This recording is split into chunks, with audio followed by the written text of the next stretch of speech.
It's a long story. It starts at the end, yeah. Anyway, when I was 7 years old, I had a recurrent dream. And it was terrifying because it happened over and over again, and that made it really scary. The dream itself was simple. It was just a river. It was just like I would see a river pass by. It was big rocks and water flowing. But after dreaming the same thing for like over a year, I was just suffering with it, and it stressed me out a lot. So I talked to my dad about it, and he was very intrigued by it, and he asked me if I dreamt in color. And I couldn't answer. And he said, well, the river is moving. And I said, yes. And he said, oh, a Heraclean dream, which I didn't know what it meant. But he thought it would comfort me to know that if the river was flowing, it wasn't always the same river. So I wasn't, for all practical purposes, I wasn't having the same exact dream every night. And that helped a little bit, but it kept on going. So I went and talked to him again, and he got me to lucid dreaming. And he said, well, you can, if you are aware that you're dreaming, you can control your dream. And then you can like summon something that you think is fun or funny, and then it won't be terrifying anymore. And I would summon Bugs Bunny. And it worked. The dream went away. And like 10 years later, when I was 17, I got myself kicked out of high school. And I was very stressed out again because no schools were willing to accept me. And I finally ended up going to this ultra-conservative Catholic Jesuit school.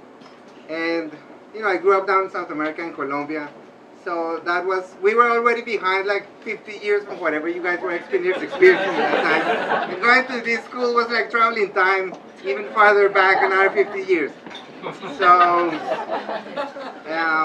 one of the things that made the experience better was that the place was absolutely beautiful.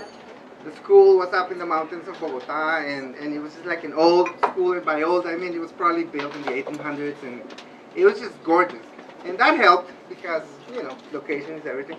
And there was a kid there. My biggest fear was that I was going to be hated. I was like, I don't care if they don't like me, but I don't want to be hated. And you come into this community that's been built from when they're 7 years old, 6 years old, and now everybody's 17 or 16. And I was like, okay, this is going to be tough. But fortunately, there was a guy there called Miguel Angel, and everybody hated him. So that was taken care of. Miguel Angel was the son of a retired priest and a retired nun. And they were leadership in a thing called Tradition, Family, and Property, which was like a faction of a sect, religious faction of a Catholic sect known as the Opus Dei. So they were pretty hardcore. And Miguel Angel was like the spy of the priests. They all liked him, and like he would tell on all of us, and like that's why everybody hated him so much. And he would like pray, and he would like have beans in his backpack, and he would lay beans on the ground, and he would kneel on them and like suffer, and he was incredible. And like he would try to threaten him, and you'll be like, if you tell him, I'm gonna kick your ass, and he will say, I am protected by the veil of the Virgin Mary. And he would say it with such conviction that it was kind of inspiring. Something about the guy was kind of like, I envied him a little bit because of, like, I couldn't understand that, but it seemed pretty powerful. So one of the things of this weird school is that they had mandatory spiritual retreats.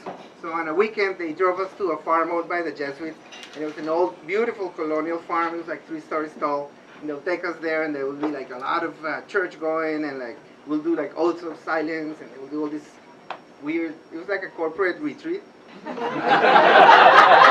weirder, because we were 17. And in one of those moments there, like I took a break to go to the bathroom, I went to the bathroom, and everything was beautiful. Even the bathrooms were beautiful, and there was no stalls, but there was all these toilets with like the little container up there, like the old ones with the chain. I went, I peed, and then I pulled the chain, and it didn't work. And I was like, God damn it. So I went up to like see what was going on, and I found that there was ice and alcohol in all the toilet things. And I was like, okay, I think something's going on here that might be more interesting than I expected. And so I went to like check out the place, because I like beautiful places, and I was looking at the building, and I went to the dorms, and I've never been in a place like that, and they had these big rooms that have like 20 beds on them, and like there's like a big Jesus Christ in each one of the rooms. And I walked into one of the rooms, and there was these 3 guys in there that were in my class, and they had tools, and they were dismounting the Jesus out of the cross. And they looked at me and they went on doing what they were doing, and I just decided I was just gonna walk away and say nothing. Later, after all the church and everything, we were like 8, and then we were sent to bed, and everybody went to bed really quickly, and I noticed that that was something I was supposed to be doing. So we were all in bed, and Miguel Angel came in last, and he walked into his bed, and they had put the Jesus in his bed.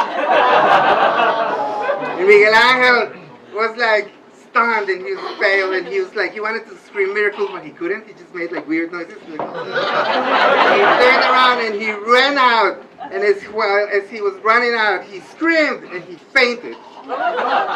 And like all the priests came out, like, and they were like in their pajamas, and it was like great. It was like they looked weak for once, like all these old priests in their pajamas, and they were puzzled. I could see that they were puzzled because I was new in this school, and like nobody talked to me, and I was just kind of like on the sidelines watching.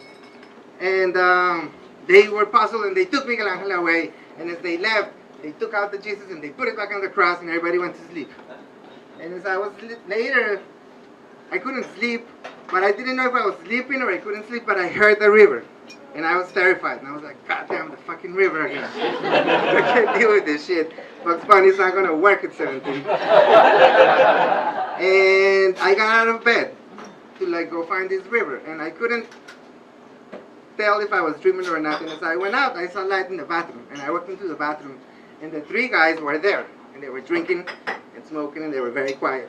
And they looked at me and they said, what do you think we should do? And I said, this was the first time like in 6 months that anybody had talked to me in that school. And I was like, I have to go check this thing out, so why don't you come with me? And we went out of the school, we got out to the basketball court, and we found this field where they grew like orange trees. It was very beautiful, it was night. And we walked up to a creek, and we found that it was like a little river, and I found it, and I felt this huge sense of relief when I saw that river there, that I was actually hearing, and I realized that I wasn't dreaming. And I turned around and I said, look, I think we're of an age that we just have to be a little bit more careful with our pranks, because there might be consequences. So they said, so should we tell that we did it? And I said, no, I don't think we should say anything, because you brought tools, which means there was spray meat. You know, you planned the thing, and let's just keep it quiet and see what happens. Turns out that Miguel Angel was freaking out, and he demanded to see images of the Virgin Mary. And the priest, trying to appease him, pulled out all the art books that they could find, and he was looking at all these art books and all these images of the Virgin Mary. And in his obsession, he felt calm, but he questioned himself for the first time. And he didn't know if he was calm because of the quality of the art or because of the image of the Virgin Mary. And he kind of was saved from his addiction to religion, and he became addicted to art. So it all ended up working for him. And then he was grateful to us for that. And I ended up playing this role of advisor in the school, which I enjoyed very much.